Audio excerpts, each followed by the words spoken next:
You know, I tried recording this beforehand and I pulled out the Fayebringer and I was like, subscribe, but I pulled it up to an angle that I actually ripped out the HDMI from my monitor. And I had to go do that and I accidentally stopped the previous recording. Anyway, subscribe or get shot by Fayebringer. I'm just joking. It's not real, or is it? Anyways, subscribe. Welcome, scholars, to the counselor's office. I'm Mr. Gaming Counselor. We are going to react to some Borderlands. September 12th is coming around the corner, and I am excited. That's right. We're going to start gearing into some Borderlands.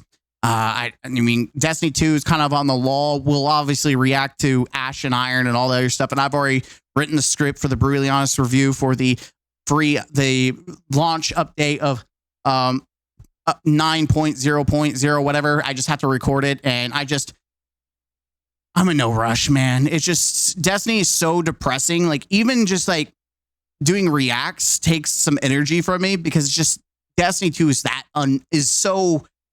there's nothing positive about it. There's nothing positive about Destiny 2 right now. And I think even content creators are trying to avoid reacting to Destiny at this moment and playing Destiny Rising and looking for any other fucking game to play. That's how bad it is. But so for me personally, I need a palate cleanser. So we're going to watch, and I did not react to it, but I want to, is the Endgame reveal. That's right. The Endgame reveal for Borderlands 4. And we're watching Moxsy. I like Moxsy. I've seen some of his reviews for like the First Descendant and some of his stuff like that, which I never did, to be brutally honest. I did play a shit ton of First Descendant, but obviously it's a Gooner game, right? And I don't care. Like, I don't need to get into the Gooner part of it to enjoy the First Descendant. The First Descendant brings its own flavor versus Warframe. Obviously, I do think Warframe is better, but First Descendant, I like the boss fights. I do enjoy the Colossi fights.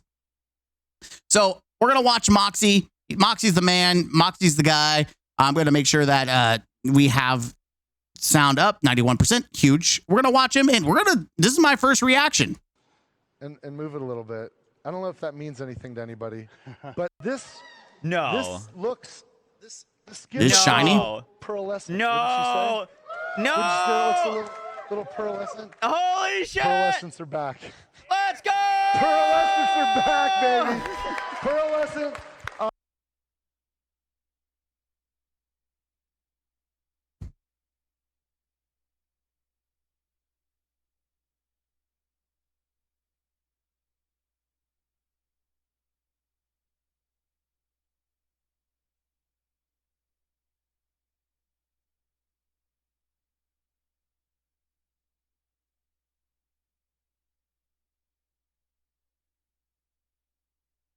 Okay, so I briefly remember Pearlescence.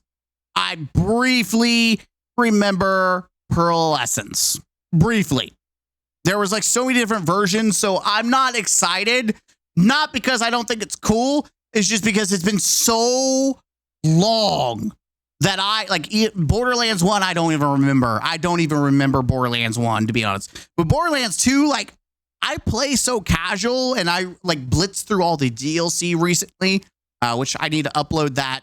If I have any other recordings, I need to upload that footage to, I'm going to do a second channel, but I'm going to upload that and play that. But yeah, I mean, overall, it's cool. I'm glad that I'm assuming this is like the exotics of Borderlands. Listen, like, I'm just going to be honest. Like, I can't be overly hyped, but I think more loot is always good to me. And it's because of Grant and the guys on his team. And listen, it's not going to be easy. The drop rates for when they can drop, it's less than 1%. So if you get if you get one of these, you're okay. So they are exotics for Borderlands. Okay, that's badass. Okay, I'm excited now, because that means if I get a pearlescent on stream or while playing, I'm going to freak the shit out. Lucky. You're lucky. Oh, they just put it at the bottom of the Q1. Let's see where. Around when Bounty Pack 2 launches. Yo, guys, what is up? Moxsy in our Borderlands 4 video, and today we finally got the full, like, endgame reveal from Borderlands 4. This happened at the PAX West panel that they just did. The show I'm so was excited, about man. an hour long, and about 30 minutes of it was specifically dedicated to talking about Endgame and post-launch support. In this video, we're going to summarize everything you need to know. While the stream that they did had a lot of details, it didn't cover everything. They've now released a bunch of articles online that I'm also going to be summarizing that have a ton more details about what we can expect from Endgame. Hope you guys enjoy the breakdown. Let's get right into it. Yeah, let's go. So the very first thing to talk about is Ultimate Vault Hunter mode. Yeah, Ultimate Vault Hunter mode is let's returning, go. but it is different than you might understand from past games. Okay. Ultimate Vault Hunter mode is functioning as the Endgame difficulty scaler, similar to OP levels or Mayhem levels. However, it's functioning a bit different. So once you beat the story, which they described as finishing around level 30, 35-ish. If that checks out, because I'm pretty sure that's what it was for Borderlands 2. And I just completed. I've yet to beat Borderlands 3, which I thought I was going to buy and play it. I think I did buy it, but I have not played it. I don't see myself rushing through. Maybe I don't see it. Maybe we'll play some Borderlands. I don't know. Destiny Horizon's kind of taking some of my time. Then you're going to unlock Ultimate Vault Hunter mode. But in order to do so, there's some missions that you need to do. So there's going to be some missions that kind of introduce you and get you ready for Endgame and Ultimate Vault Hunter mode.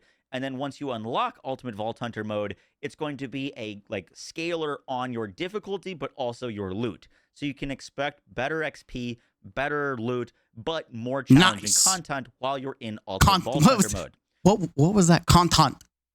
Ultimate Vault Hunter mode is going to launch with 5 ranks of difficulty. Okay. And they are earned difficulty, meaning that you won't be able to just turn it to Ultimate Rank 5. You have to earn that difficulty. So while you're in Ultimate Vault Hunter mode 1, or when you're just starting out, there's going to be challenges. And they say by completing challenges spread across Kairos, they'll put your skills and Vault Hunter builds to the test. And once you've completed enough challenges, you'll face a climactic trial, which is going to be a wild card mission, which tasks you with replaying a mission filled with buffed enemies who have a new... Okay, so let me get this straight. Ultimate is going to... There's tiers, a tier system, and you do all these random challenges, which does that mean that you replay the entire game again? You from beginning to the end, and then when you get... Or is it just the open world is like Destiny, where you can just kind of explore and play, and then you do these missions, and then doing all these missions unlocks another mission? I have not kept up with a lot of what's going on in Borderlands, because I want to go in a little blind. So that's what it sounds like. It's going to be like you don't have to replay the entire campaign. It sounds like you're just going to have some, you go into the mode and then you have things to do. I don't know. Set of lethal traits. So basically, in your world that you're going to be playing in, there's going to be challenges. I don't know if those are going to be you need to kill a certain amount of enemies or you need to do specific missions, but basically you're going to have a progress bar of you need to prove that you can do Ultimate Vault Hunter mode 1 well enough to unlock this trial. And this wish a visual indication would be cool. You're going to play is going to be a mission. It sounds like a mission that exists already in the game, but with massively buffed enemies. Yeah, I mean, it does sound like it's like Destiny 2, where you get heroic missions or you get weekly missions, and it has a modifier increase. That's what it sounds like to me, which is cool if that's the case. It gives you something to do, but it's not weekly. It's just playing at your own pace. Who are also going to be getting new sets of lethal traits. So you might have to deal with enemies having new modifiers, which I'm a little confused on, because I thought they said that there's not going to be new modifiers at Endgame, or Endgame doesn't scale modifiers, but it does sound like modifiers are going to be returning to Endgame as a way to increase the difficulty. The big thing that's really different about Ultimate Vault Hunter mode, or Ultimate Vault Hunter ranks, that they've not really ever done before, is that your actual guns and gear and those things do not scale their damage with higher ranks. Wait, what? In Borderlands 2, there was the OP levels. An OP8 gun would deal more damage than an OP1. I'll be honest. I stopped playing after I dabbled with all the packs, and then they did the Vault Hunter Gigapick or Gigapeak or whatever like raid it was, and I did it, and I never really like dived deep into all that jazz, like the OP levels. I never really messed with True Vault Hunter too much, like. So this is gonna be like, and it wasn't because I didn't enjoy Borderlands. It just I played Borderlands very casually. Borderlands 2, should I say? And Borderlands 3 is like I'm beyond casual. Like I gave up on that. Like I always come back to Borderlands 2, I always give it a run through, but I never get deep into it. So I'm excited to give Borderlands 4 a fair shake, especially if it's really good. I would like to dive in this time with Ultimate Vault Hunter and just go into it, man. Gun in Borderlands 3, there was Mayhem levels. Mayhem 11 gun would deal more damage. Yep. And in Wonderlands, even though they didn't have like specific tiers, there was still kind of like these like and Ascendant or like ancestral pieces of gear that would then get more damage. The guns that you get at Ultimate Vault Hunter rank 5 are going to be dealing the exact same amount of damage if you get the same gun as if you had got it at Ultimate Vault Hunter rank 1. So one of their goals is that you do not need to refarm gear at every rank. They want to respect players' time. Hell yeah, that's great. For Ultimate Vault Hunter mode and why to do it is there's going to be new things to get. But you won't technically need to replace your old things if you don't want to. And one of those new things is going to be firmware. Now, firmware is an additional role that you can get on your non-weapon gear, meaning that it can roll on your rep kit, your shield, your class mod, your ordnance. So more build crafting options, like you're seeing gun accuracy, crit damage. Like, so it sounds like levels. You know, the little thing in Borderlands 2. I'm going to use that as an example, where you got like the little tokens that you got to spend on little random modifiers. It sounds like that's what this is, but it's bigger chunks and it's on your gear itself. And your like enhancement or artifact. So you can't actually get it to roll on gear, and every different firmware is going to have stacking bonuses. There's like a minor bonus, there's a major bonus, and then there's a unique bonus. So the minor and major bonuses are the rank 1 and rank 2. And they'll provide passive stats like maybe increased health or more ordnance damage or more gun accuracy or more gun critical hits. And then if you get a tier 3 bonus, meaning you're wearing 3 pieces of that firmware, you're going to get a unique bonus that could be so it's also like set bonuses. Dude, that's awesome. Transformative, like when you hit enemies, you call down like meteors or things like that. With this Deadeye perk, you can see every critical hit grants 15% critical damage per stack for 5 stacks for 10 seconds. So that is the like unique perk. Hell yeah. Now, firmware starts dropping at level 25 in Borderlands 4. So you're going to be interacting with the system and using it while you're leveling. However, Vault Hunter mode is going to have exclusive like transformative firmware that you can get. And when you get to Ultimate Vault Hunter mode, you're also going to unlock like transference, which allows you to transfer firmware from gear piece to gear piece, destroying the one that you rip it off and removing the one that you're putting it on. So for example, if I find a good piece of Deadeye gear at level 30, and then I get to level 50 and I have that, I really want to move that Deadeye piece of firmware onto my new shield that I've gotten at level 50, I can do so. And I can like kind of curate my build that way. Dude, that's badass then. Firmware is going to be this like. So you get it. You're not. So it doesn't feel like if you get something really nice, it's not just wasted. You can take it and use it. I love the idea because you can do that with guns too. Like you're able to get different manufacturer parts and mix and match. Like it is all about customizing the build and guns that you want, and I love that. It sounds like this game is going to let me make some crazy combinations, and it's all just going to be based on my own big brain. Like, am I going to be creative enough to make some cool builds? We're going to find out. Set bonus that you can rock, and you're going to get more powerful set bonuses that you might want to put on your gear while you're farming in Ultimate Vault Hunter mode.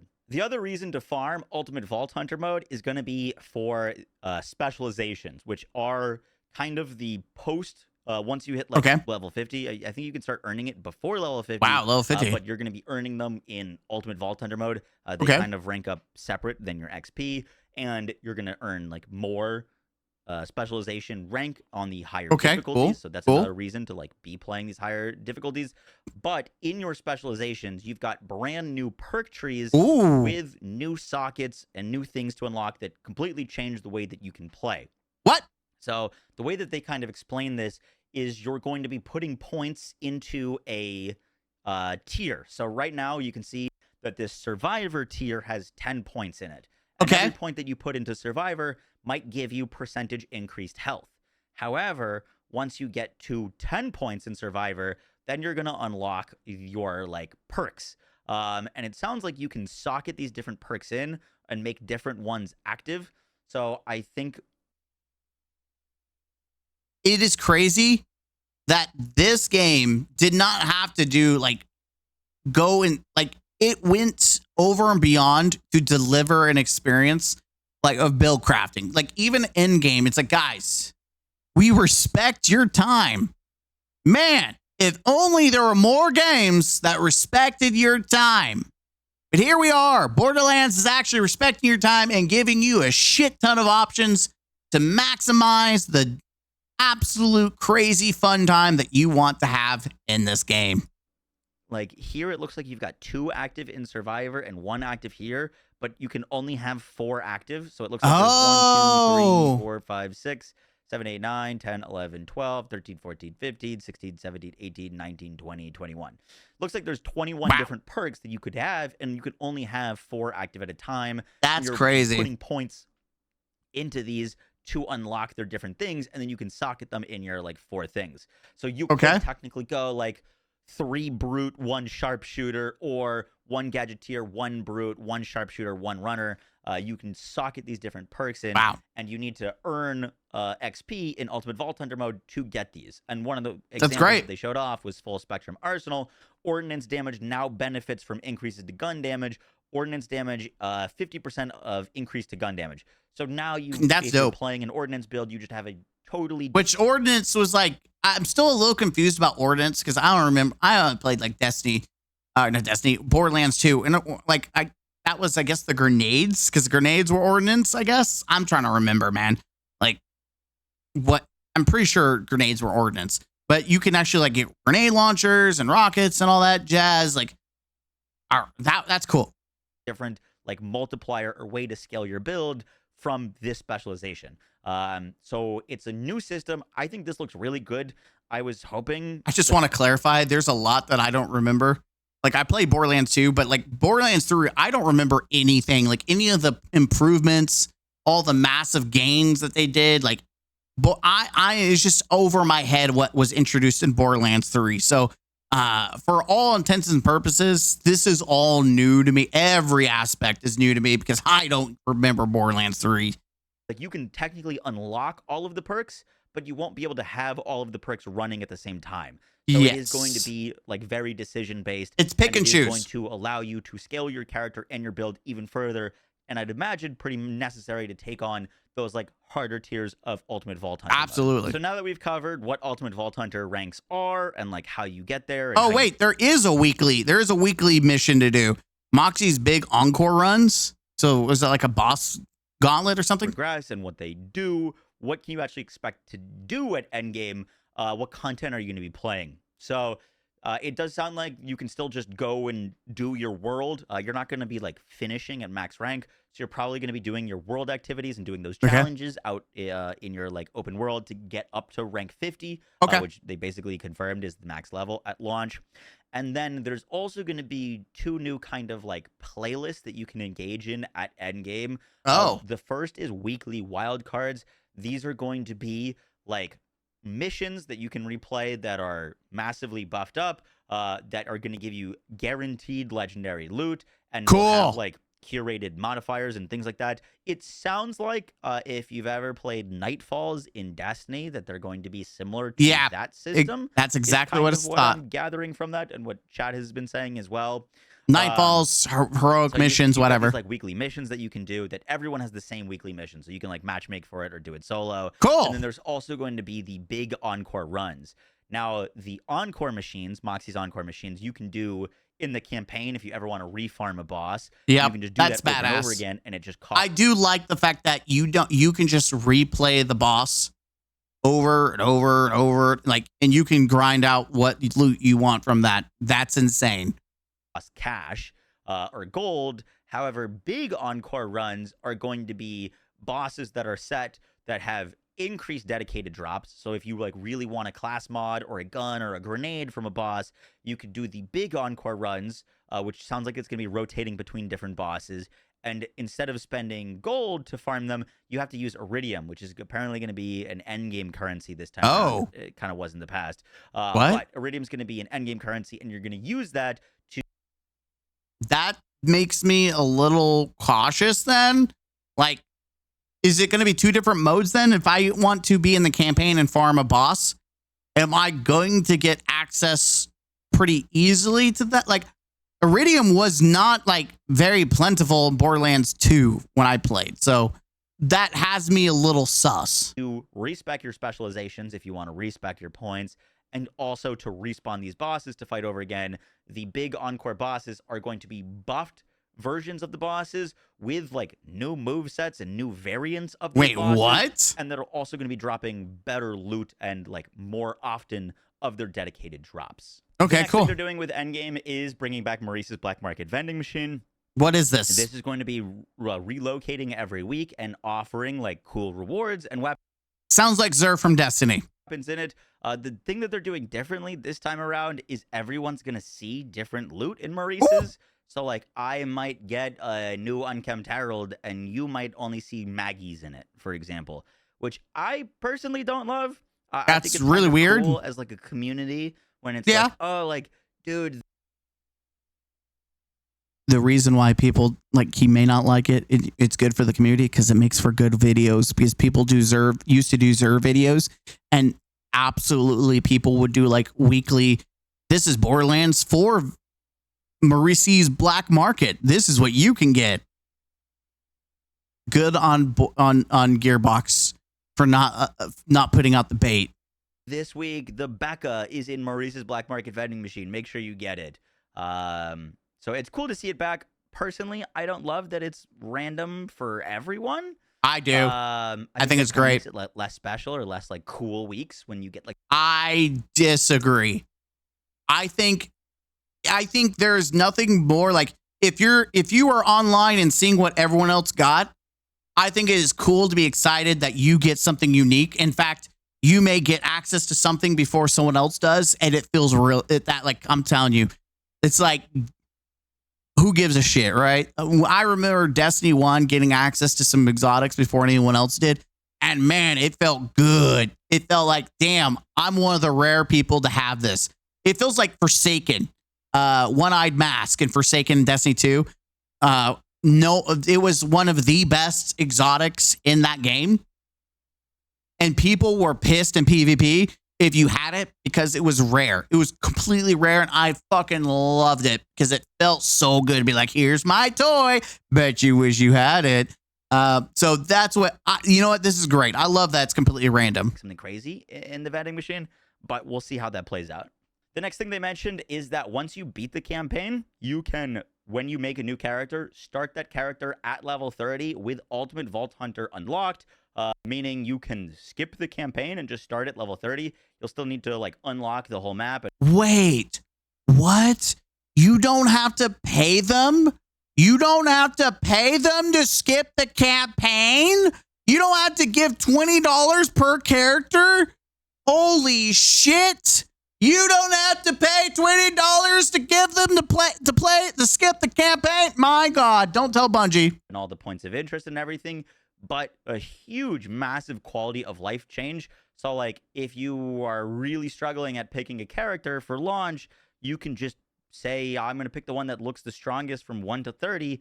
And then if you don't like that character, you can start a bunch of new characters at level 30 and try all of them. That's so deciding good. Which one you want to push all the way to 50. That's so which good, is, man. Like crazy quality of life. Yes. I'm imagining they're doing this. One, just to like, give people what they want, but also with the whole open world, I imagine there's a lot to explore and a lot of game to grind. And so maybe they're just kind of like they're confident that there's still enough to do from 30 to 50 that you don't. I think it's just great because you can, I think this is great for the fact that you can experiment. Maybe I'm going to play Rafa, but I want to play the Viking dude. The Viking dude looks badass. I want to do Viking dude. So I can play Rafa to 30 and then I can make the Viking dude. And then I can decide if I want to continue with Rafa or if I want to do Viking dude. I don't remember what his name is. I just know he's a badass too. Need to like repeat the 1 to 30 every single time.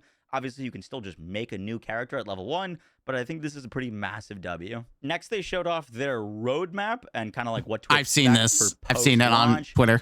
So starting out when the start, it sounds like in October because it's like a horror event. So I'm imagining it's coming out around Halloween.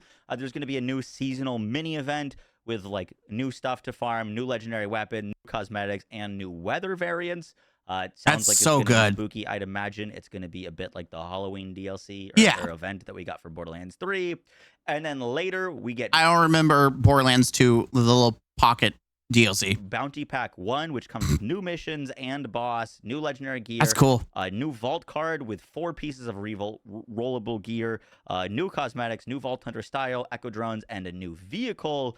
And then after that, that's insane. A free content update with a invincible boss, which is a new high-level boss variant, and with a new arena with new legendary weapons and additional Ultimate Vault Hunter mode levels.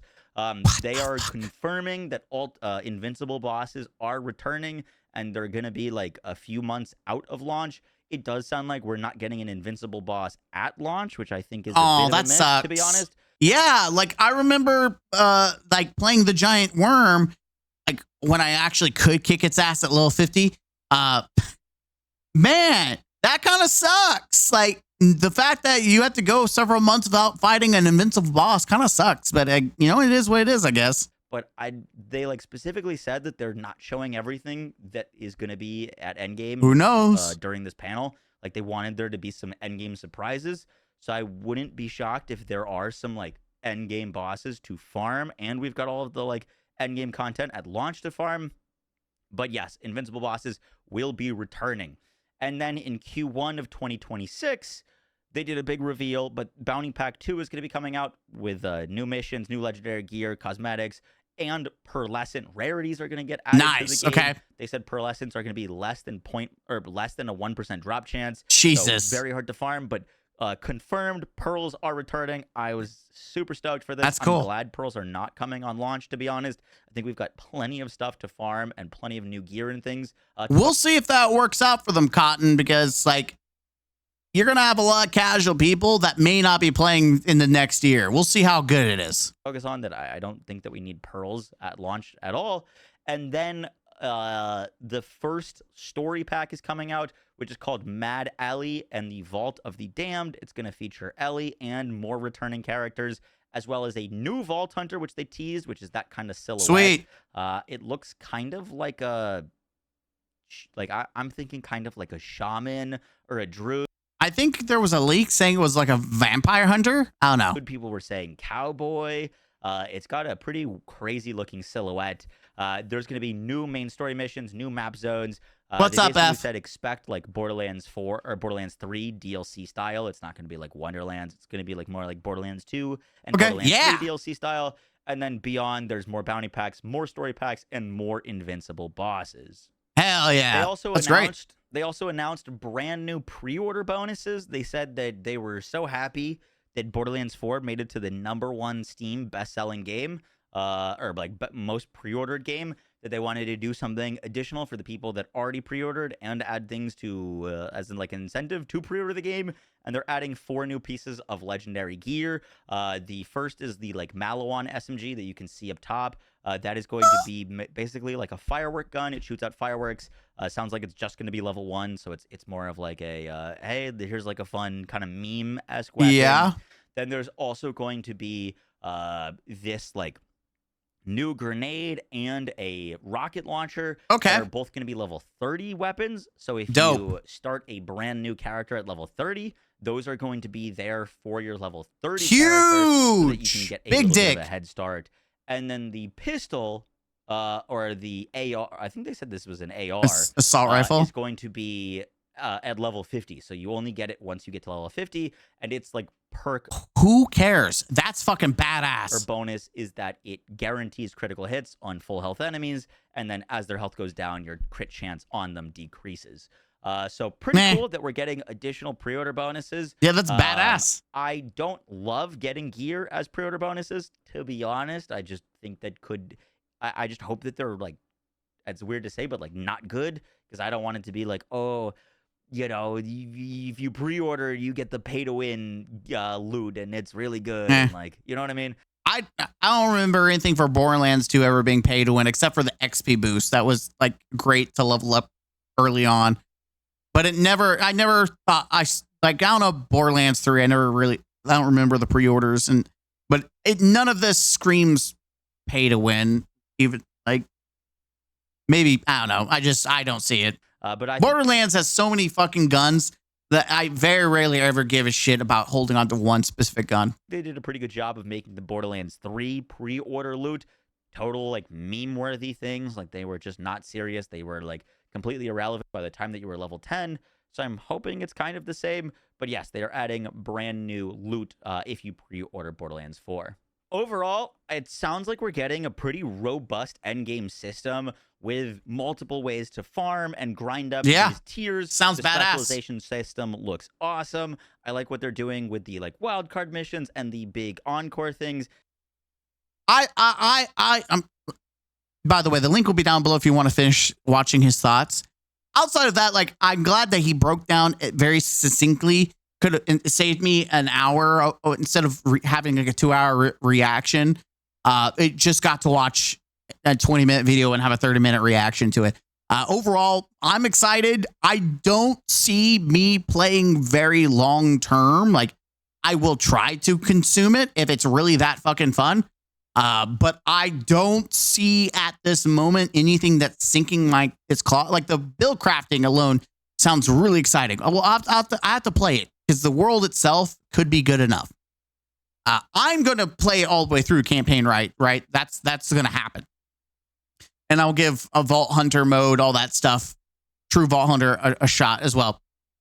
But will I be playing constantly?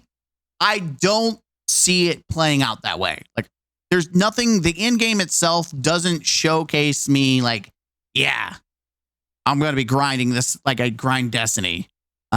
Though granted, the grind in this game is probably going to be much funner than what is currently in Destiny. But like, Destiny has like raids and shit to do, right? This does not. The Invincible bosses are supposed to be that kind of like mini raid situation. It's also it's more of like a single player game versus like a live service game, even though it does seem like they're going to try to slightly treat it like a live service by giving it updates, which is interesting. It's a fusion of both single player and like a live service. I'm willing to give it a shot because I have fond memories of Borderlands 2. Borderlands 3 was atrocious to me, and I never played any of the DLC. Never played Wonderlands, so I've not been stained by the shit that people have tasted outside of Destiny. I keep saying Destiny. Outside of Borderlands 3, that's the only shit I've tasted and did not like. But I have seen nothing but positives. I've heard nothing but positives from people who've played it. I'm willing to glaze the shit out of this game, but if it is ass, I'm going to be brutally honest about it. And I'm going to tell people what I really think about the game. I'm not going to be like, okay, at least they tried. No, I have Borderlands 3. Borderlands was worse than even. Wow, that's pretty bad if Wonderlands was that bad. I never wasn't streaming or doing anything like that for Borderlands when Borderlands 3 came out. But now I am. Now I will do a brutally honest review of Borderlands 4, and we'll see how it goes. I don't know how much I'll play it out. Like, obviously, I'm going to try Vault Hunter, and then I'll give a brutally honest review on that. It'll be my first Borderlands brutally honest review. I look forward to that. Hope you guys enjoyed the video. If you did, hit the like button, comment down below, and subscribe to the channel for more. And as always, don't forget to game out. Huzzah!